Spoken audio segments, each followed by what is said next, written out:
Un grand événement à Kinshasa, en République démocratique du Congo. Oui, c'est cet événement qui nous oblige d'être en face de vous, autour de cette table, dans un numéro un peu plus spécial. Inclusion financière et professionnelle, belges et congolais se retrouvent à Kinshasa en première foire internationale.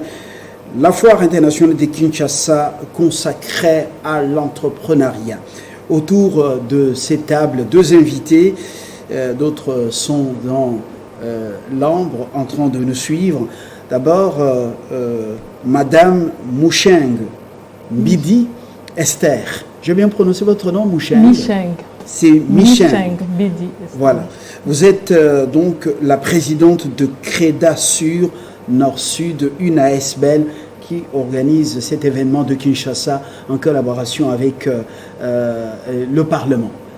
Voilà, sous le patronage, peut-être pour être plus précise. Et voilà, c'est sous le haut patronage du président du Sénat, Modeste Baty Lukwebo. Oui.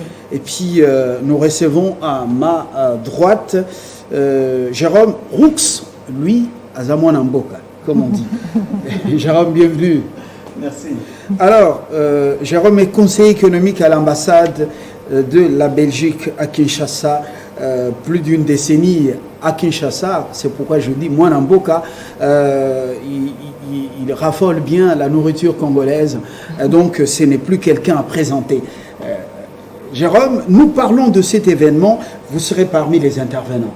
Mais on commence par l'organisatrice de cet événement. D'abord, pourquoi cette foire internationale de Kinshasa sur l'entrepreneuriat? Merci pour la question, très bonne question. Pourquoi cette foire? Déjà, pour commencer, vous avez vu que nous sommes venus, j'accompagne, je suis dans la délégation des parlementaires qui vous les avez reçus cette semaine.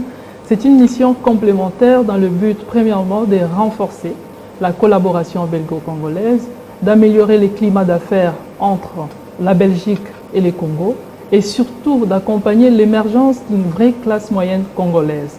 Dans cette foire, donc, nous avons le plus grand but, l'objectif, c'est d'accompagner l'entrepreneuriat, créer des ponts entre des partenariats entre les entrepreneurs belges et les entrepreneurs congolais, des PME, PMI congolaises et belges.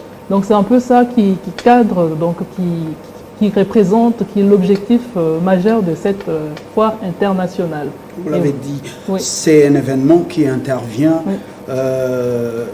Au moment où plusieurs, donc un certain nombre de parlementaires belges, oui. et même la presse belge est ici, oui. et donc André Flao conduit la délégation belge à Kinshasa, donc un moment important en RDC. Et si nous pouvons revenir sur d'autres objectifs que vous êtes assignés en organisant cette foire. La passerelle est donc réchauffée, on peut dire réaménagée entre Kinshasa et Bruxelles grâce à la diplomatie parlementaire de Baty Lukwebo qui était en Belgique dernièrement. Mais est-ce qu'il y a d'autres objectifs au-delà de ceci? D'autres objectifs, moi, la partie de la foire, c'est une partie complémentaire à la mission parlementaire, parce qu'on a les politiques, on ne peut pas dissocier de l'économie. Alors, c'est pour cela que le ministre d'État André Flao, qui est le parrain de mon forum sur l'inclusion financière, m'a associé à cette mission, donc la mission parlementaire. Donc, l'objectif, c'est vraiment d'accompagner cette vision, de renforcer la relation entre la Belgique et le Congo, de faire appel aux investisseurs qui s'étaient refroidis, qui n'étaient plus intéressés à venir en RDC, préparer les terrains, débroussailler pour que tous reprennent confiance, améliorer ces climats d'affaires pour qu'ils reviennent investir en RDC. Étant belge d'origine congolaise, je pense que je représente le vrai pont, donc une ambassadrice, je peux dire, pour faciliter, pour faire le suivi de cette collaboration. Je travaille en étroite collaboration avec le ministre d'État André Flao, qui est mon parrain, mon coach depuis plus de 5 ans en Belgique.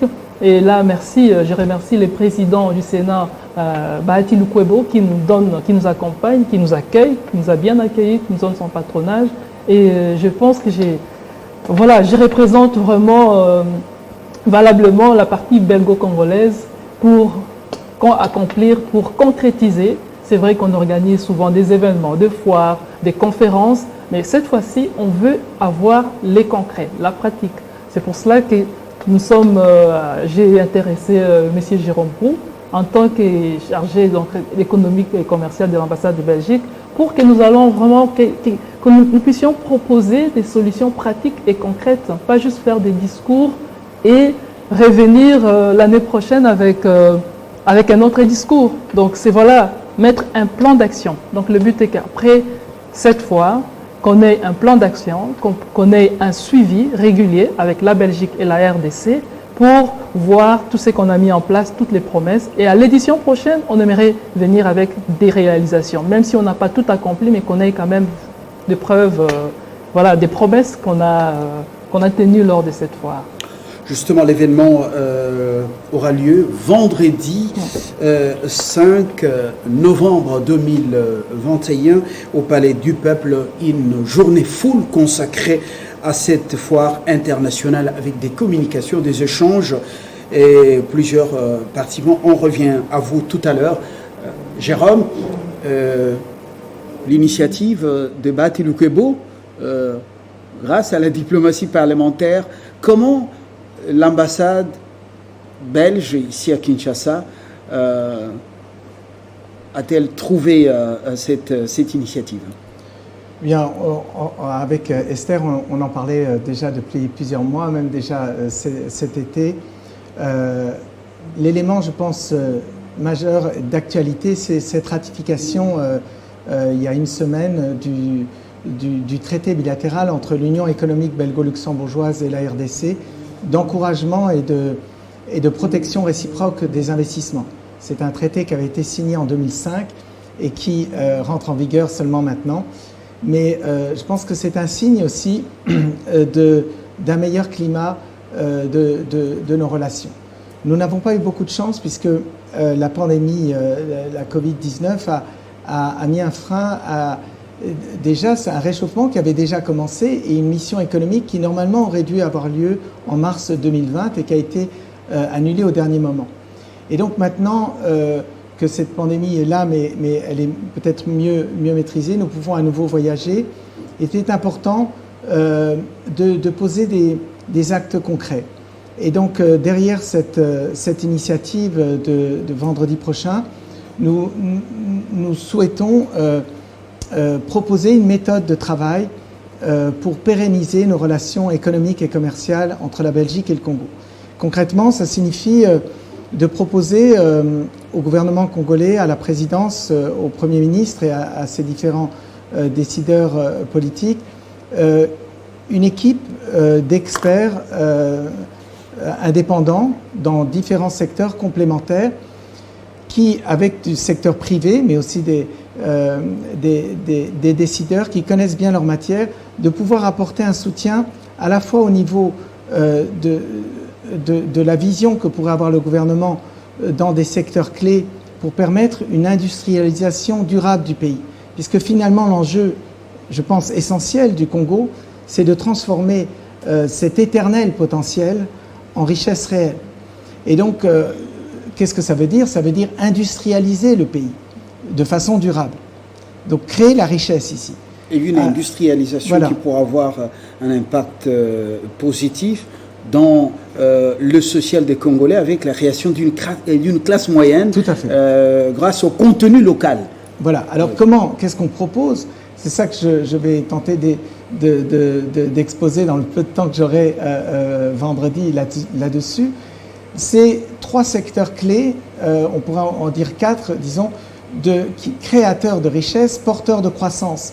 L'agriculture, et plus que le terme agriculture, c'est plus le terme de développement du rural qui est plus large que l'agriculture. C'est agriculture, pêche, élevage et tout ce qui va autour pour permettre à une production agricole d'arriver jusqu'aux zones de consommation. Donc développement rural. Ensuite les mines, bien sûr les mines, parce que les mines et carrières, pas seulement le cuivre, le cobalt, le diamant ou l'or, mais également les matériaux de construction, les carrières, les briqueteries par exemple, les carrières de pierre pour le revêtement du sol, le marbre de Kimpese par exemple. Donc mines et carrières, deuxième secteur essentiel. Troisième secteur, le tourisme. et également la construction, l'habitat. Mais autour de ces secteurs qui vont apporter de la croissance, qui veulent apporter de la richesse, il y a des goulots d'étranglement qui sont essentiellement de trois ordres. Il y a d'abord les infrastructures énergétiques. Alors l'énergie, on suivait tout à l'heure le chef de l'État à Glasgow qui insistait sur trois. On sait bien que pour le président c'est très important l'énergie, mais l'énergie, la vocation énergétique du Congo, c'est d'abord l'hydroélectricité, puis le solaire et la biomasse, valorisation énergétique de la biomasse. Donc premier goulot d'étranglement, mais qui était aussi un axe sur lequel on voudrait vraiment apporter des solutions concrètes, l'énergie, et puis le transport. Et dans le transport, il y a un volet construction aussi de travaux d'infrastructure et puis de services dans ce domaine. Dans le transport, le premier, je dirais la première priorité, c'est le transport fluvial. Parce que c'est dans le transport fluvial que le retour sur investissement est le plus important. C'est-à-dire que pour un même montant d'argent investi pour améliorer le balisage sur le fleuve Congo ou la flotte, c'est pas normal que ce fleuve soit le fleuve et ses affluents soient si vides, où on voit des sortes d'épaves aussi. Donc ça, il y a moyen d'améliorer et nous avons en Belgique un savoir-faire important dans ce domaine. Et donc c'est ça qu'on voulait apporter. Le transport fluvial, mais également en second, le ferroviaire. Là aussi, on a des belles réalisations. La société Vectoris, qui de 2010 à 2018 a accompagné la SNCC, a encore, je sais que le gouvernement a passé un accord avec une société ferroviaire allemande, mais nous avons aussi une expérience intéressante à valoriser pour accompagner les chemins de fer congolais, que ce soit le réseau SNCC ou le réseau SCTP ou même le chemin de fer des ULA. Également, le transport de masse de personnes, ça c'est plus une problématique urbaine avec un projet d'une société belge qui s'appelle Iristone, spécialisée en transport de masse de personnes pour un projet de tramway à Kinshasa. Donc, transport fluvial, ferroviaire, mais également routier et aérien, mais dans l'ordre, je dirais que ça serait ça. Mais pour financer ces infrastructures ferroviaires ou fluviales, il est important de voir ça de façon pluridisciplinaire et complémentaire. Et c'est ça que nous voulons apporter, c'est ces ponts entre agriculture, mines et le chemin de fer, parce qu'on ne peut pas parler de développer les mines de lithium à Manono, qui est tout à fait enclavé, sans avoir une vision en termes de transport fluvial ou transport ferroviaire pour faire venir des intrants pour des usines de transformation ou pour sortir la production une fois qu'elle est produite. Alors une fois qu'on a tous ces secteurs, nous avons encore quelques autres secteurs qui sont en fait en complément. Nous avons le numérique, mais le numérique qui se décline en fait dans les différents secteurs qu'on a cités plus haut et qui vont permettre une plus grande compétitivité de l'industrie congolaise. À côté du numérique, on a bien sûr le rôle de la femme qui est aussi un aspect très important sur lequel nous voulons insister, et également la formation, mais la formation qui se décline encore dans tout. Et enfin, l'accès au financement. L'accès au financement dans l'inclusion financière, et c'est la vocation de Crédasur d'insister sur le rôle des banques, le rôle des assurances qui se développent maintenant assez bien au Congo, mais également dans une optique peut-être un peu plus internationale, qui est celle dont nous aimerions faire la promotion, c'est celle d'une diplomatie économique ouverte sur le monde, d'ouvrir la relation belgo-congolaise au monde, notamment dans l'appel au financement. Je pense que la Belgique et l'Europe, son point faible, c'est peut-être celui-là, c'est le financement. Vous savez que beaucoup de banques belges ont décidé de fermer des comptes de ceux qui avaient des comptes au Congo.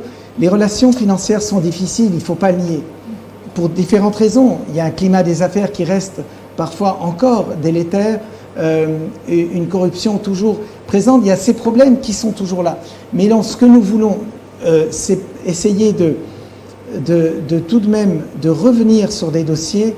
De quoi on parle exactement quand on parle d'agriculture, quand on parle de mines, et de le lier aussi avec ces goulots d'étranglement pour proposer des pistes de solutions concrètes. Une fois que nous avons nos business plans, et c'est ce que nous proposons, des projets concrets, nous voulons sélectionner quelques projets géographiquement situés au Congo, d'avoir un business plan à la fois au niveau du ministre, donc une politique cohérente, quel pourrait être cet apport, mais également à un niveau plus microéconomique d'opérateurs privés qui veulent se lancer dans les mines, qui veulent se lancer dans l'agriculture, mais leur proposer une marche à suivre avec un accompagnement d'experts. Une fois qu'on a ce business plan, de pouvoir également ouvrir ça à des bailleurs de fonds, même s'ils sont d'autres nationalités. Je pense à la Turquie, je pense au pays du Golfe, à d'autres pays qui souvent, au Kenya, je suis même maintenant affecté à Nairobi, je couvre dorénavant l'Afrique orientale, et c'est un peu mon champ du cygne, puisque dans quelques mois, je passe Vous allez laisser donc passer les témoins à Laurence. Voilà. Laurence et Blom. Voilà. Et Blom. Oui, mais vous l'avez bien dit, autant de secteurs dans lesquels la Belgique, privée tout comme public, détient une expertise avérée. Autant de secteurs. C'est séduisant quand vous êtes en train de l'exposer. Mais Bruxelles est restée très critique vis-à-vis de Kinshasa en matière des droits de l'homme, au climat des affaires, corruption. Alors la corruption, je crois qu'il y a des efforts énormes. Même le président américain a salué les efforts qui sont entrepris à Kinshasa pour combattre ces fléaux. Alors, et votre attitude très critique vis-à-vis de Kinshasa a aussi influencé ou amené certains partenaires à la réticence qui étaient prêts à venir investir ici. Est-ce que vous avez changé l'approche dans ces relations échauffées?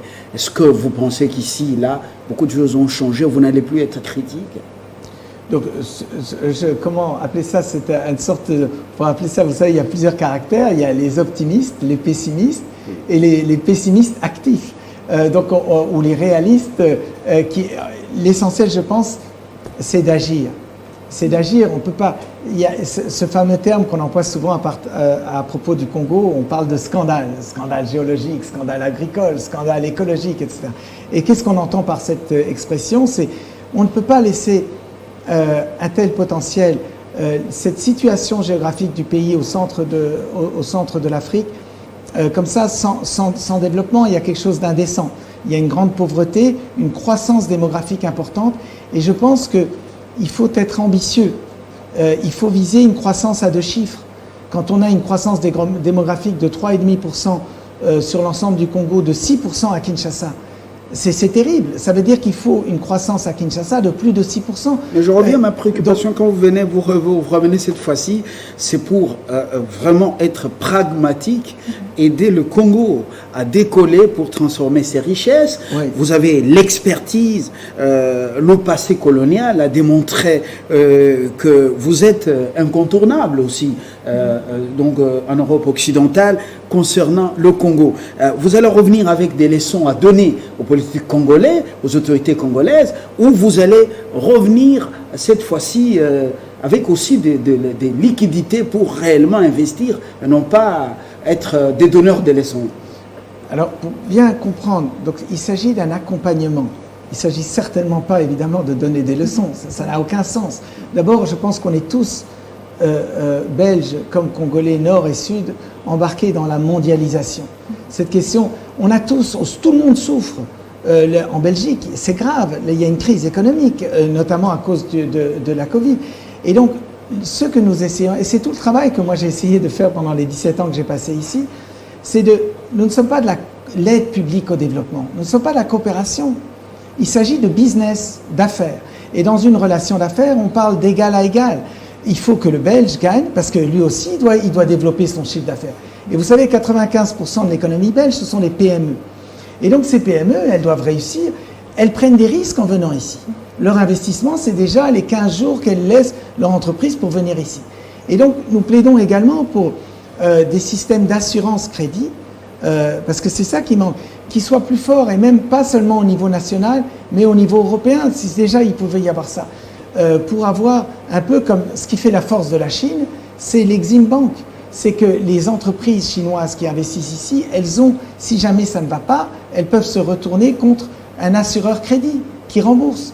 Et tandis que nous, on est un peu faible. C'est pour ça que je le disais en toute humilité. Nous avons une faiblesse du côté du bras financier. Nous avons quelques instruments, mais c'est vrai que chaque fois, le Congo est risque politique maximum. Donc, on n'est pas assuré. Alors, comment changer ça? C'est déjà en ayant des meilleurs business plans. Parce que c'est ça, quand on va voir un banquier, il faut avoir un projet qui soit crédible. Et nous avons cette crédibilité. Nous pensons pouvoir apporter, avec le Congo, c'est pas que la Belgique et le Congo ensemble, de pouvoir monter des plans d'affaires crédibles. Et ensuite de les présenter à des financiers. Et ces financiers pourraient être même d'autres nationalités. Mais donc nous sommes ensemble pour défendre le Congo, pour créer la richesse et éventuellement séduire des bailleurs de fonds privés, qui pourraient être belges mais également étrangers. Voilà, extrêmement important. Madame Michel, je reviens à vous. Il a donné des détails importants. Je me dis que si tous les entrepreneurs congolais étaient invités à ce rendez-vous, il y a des choses importantes. Il est ici, ça fait 17 ans, mais il a un sens aigu d'observation de tout ce qui se passe au Congo, et je sens que c'est avec beaucoup de franchise. Alors, qui est réellement invité à cette foire internationale? Cette foire internationale, premièrement... Du côté belge, du côté congolais. Voilà, donc c'est un événement rassembleur qui regroupe les startups, les PME, les PMI, les grandes entreprises, les banques, donc les institutions de microfinance, les institutions financières. Pourquoi nous avons invité toutes ces institutions financières? Vu que voilà, Jérôme vient de parler aussi de la partie formation, accompagnement, l'accès au financement. Donc le but est de rassembler d'abord ces PME, parce que parmi les thématiques, les différents panels qu'on a prévus, on va commencer par présenter les raisons de faillite des entreprises. Parce qu'on peut bien avoir un financement, mais il faut savoir, parce qu'il y a plusieurs startups, PME qui reçoivent des financements, mais malgré ces financements, ils n'arrivent pas à décoller ou à pérenniser leurs entreprises. Alors, la vraie raison, c'est le manque de formation. Les entreprises n'investissent pas trop dans la formation, les coachings, les profilages, placer la bonne personne au bon poste, au bon endroit. Alors, nous venons plus donc avec cette activité, cette foire, avec les plans d'action qui vont se suivre, c'est vraiment d'aller dans le coaching, dans la formation de ces PME. Ces PME qui seront présentes les jours de l'événement vont voir les différentes interventions. Nous avons des panels sur voilà, les raisons des faillites des entreprises, l'accompagnement des PME, l'économie agricole et rurale. On parlera de l'économie transfrontalière et l'entrepreneuriat des jeunes. Pourquoi l'entrepreneuriat des jeunes? Parce qu'on s'est dit, voilà, tout commence par la jeunesse, on ne doit pas les oublier. Il y a même les étudiants que nous avons invités parce qu'on s'est dit, il ne faut pas venir guérir, mais il faut traiter les problèmes à la source. Donc chercher à les orienter, à les initier déjà à l'entrepreneuriat, à leur montrer déjà comment faire pour créer sa propre entreprise. Il y a la DGA du cliché unique qui est aussi invitée, qui sera aussi parmi les intervenants. Donc c'est pour montrer à tous ces jeunes étudiants, les startups, les étudiants qui veulent s'élancer dans l'entrepreneuriat, quelle démarche il faut suivre pour créer sa propre entreprise, quel accompagnement existe. Et en une seule journée, ce serait possible. Vous avez suivi Roux tout à l'heure, c'est parce que j'ai eu le temps de l'interrompre. C'était séduisant. On dirait qu'il fallait être, comme à l'église, en train d'écouter. Alors, en une seule journée, est-ce que ça serait possible? Combien d'intervenants, à part Roux, et les échanges, est-ce que ce n'est pas insuffisant, moins de 24 heures? Voilà. On a déjà pensé à ça, on anticipe toujours. On anticipe toujours, donc on a déjà pensé à ça, on a réfléchi.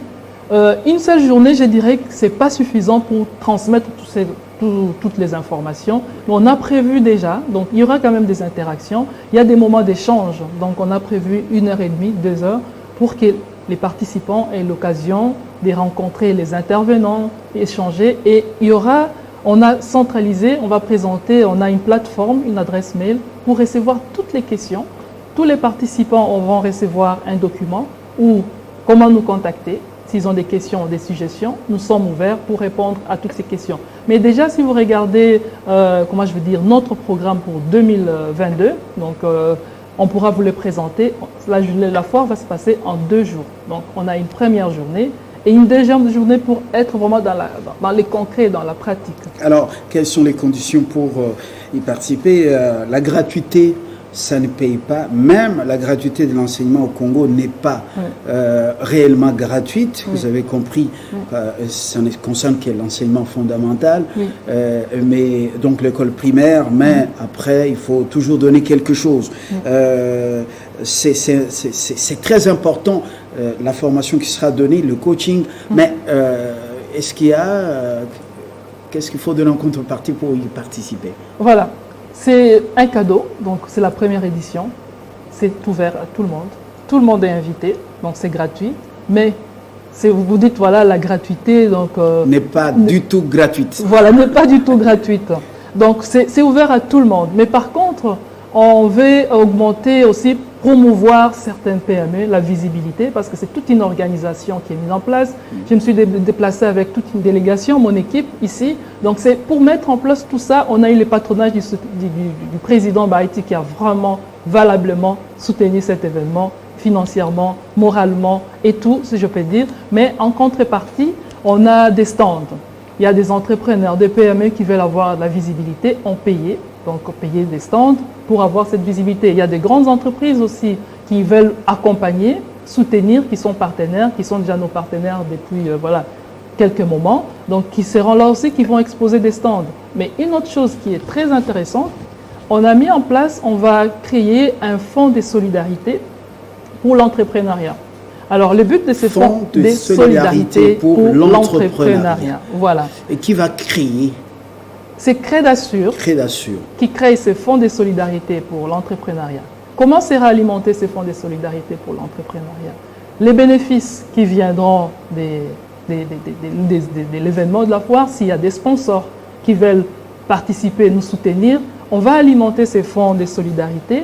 En plus, j'étais invité au Parlement bruxellois grâce au ministre d'État André Flao, qui m'avait recommandé pour parler des initiatives. C'était une table ronde sur l'entrepreneuriat des femmes. Vu que je fais beaucoup sur l'entrepreneuriat des femmes en Belgique, on m'avait invité au Parlement bruxellois la semaine passée et j'avais eu l'opportunité de rencontrer l'Organisation internationale de la francophonie qui soutient ces genres d'initiatives d'accompagnement pour l'autonomisation des femmes. Alors j'ai présenté ces projets, ils sont très partants. Ils étaient vraiment intéressés par l'initiative d'accompagner ces fonds de solidarité qui sera créé en RDC. Très bien dit, un détail important, mais Roux l'a dit, le secteur privé est très important. Comment on appelle encore au Japon? Il est même plus fort que l'État financièrement. Alors, est-ce que la FEC est invité à cet événement, à cette foire? On sait que on ne peut rien faire sans eux au pays. La FEC est invitée à cette foire, mais malheureusement, on avait envoyé l'invitation, ce qui n'est pas parvenu au responsable direct. On venait de la voir il n'y a pas longtemps au téléphone grâce à Jérôme qui a facilité ses contacts directs.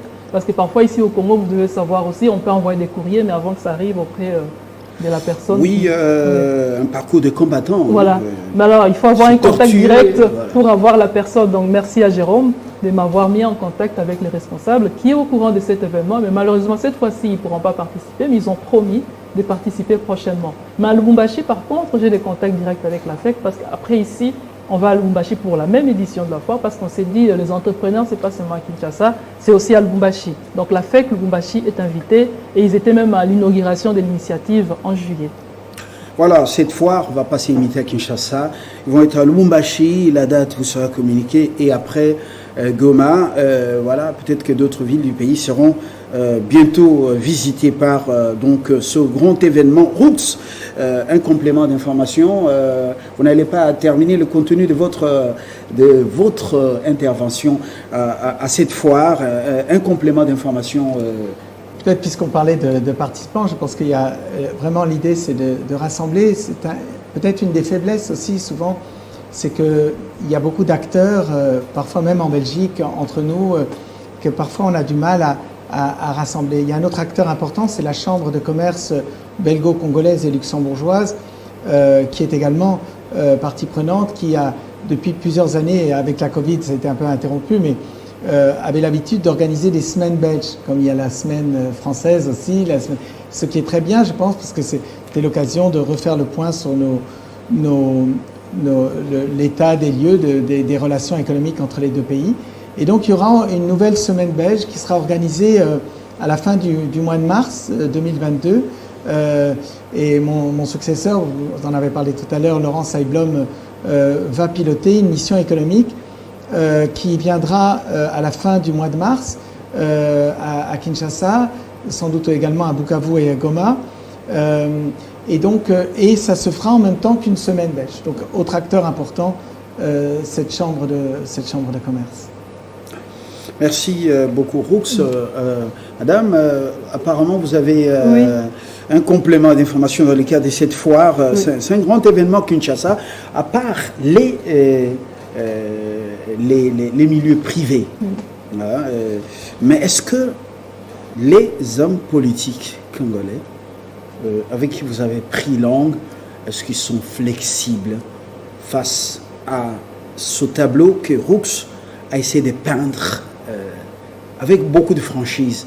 Si vous voulez être aidé, nous sommes dans un monde où l'autarcie n'existe plus. On a besoin des autres pour avancer. Est-ce qu'ils sont flexibles? Est-ce qu'ils sont réceptifs à ce discours? Je dois vous avouer que je suis très optimiste. Déjà, vous pouvez le voir si on a le patronage du président Risséda. Et on a été reçu, je crois, lundi ou mardi. Nous avons vu plusieurs sénateurs et députés qui étaient très enthousiastes. Et ils sont tous partants. Ils m'ont contacté, ils étaient là, ils m'ont dit « on est là, on va vous soutenir ».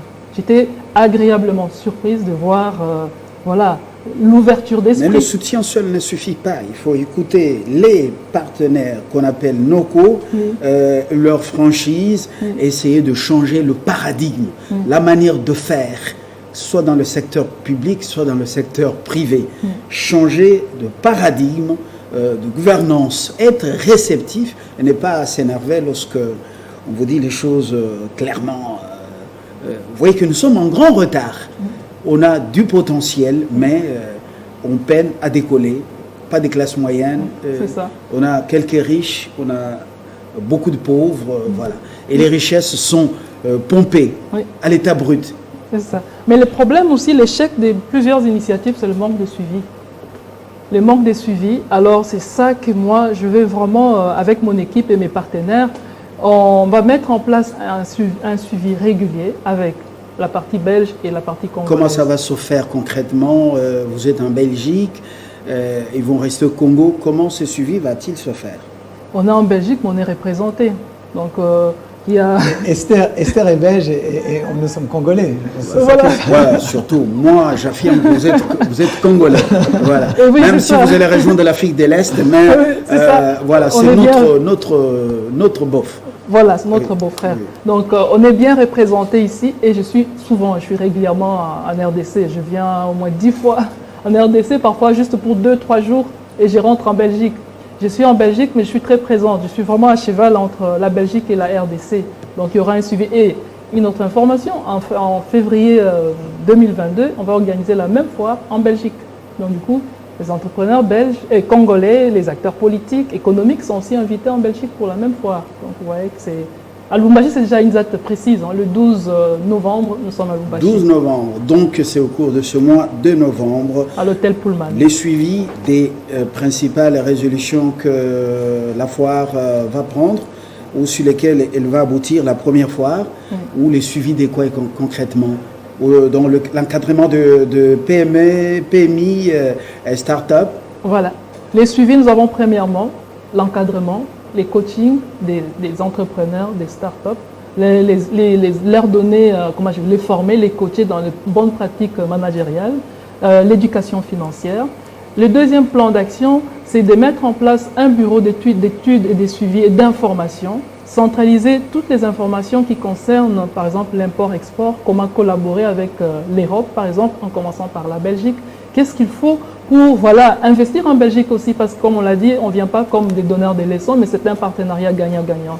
Alors, la Belgique aussi a quelque chose à tirer de la RDC, et la RDC également. Et une autre chose qui est très importante, on doit valoriser les produits des rares congolais. Comment les produits fabriqués au Congo peuvent aussi se retrouver dans des rayons de supermarchés en Belgique, un produit labellisé Made in RDC. Au lieu d'être seulement dans les shops ou autoboutiques, côtoyés par les Africains, surtout les Congolais. Oui. Voilà. Vous arrivez de manger un peu de chikwang, des foubois? Oui, bien sûr. Voilà. Chikwang avec la chèvre grillée. Voilà. Kamundele.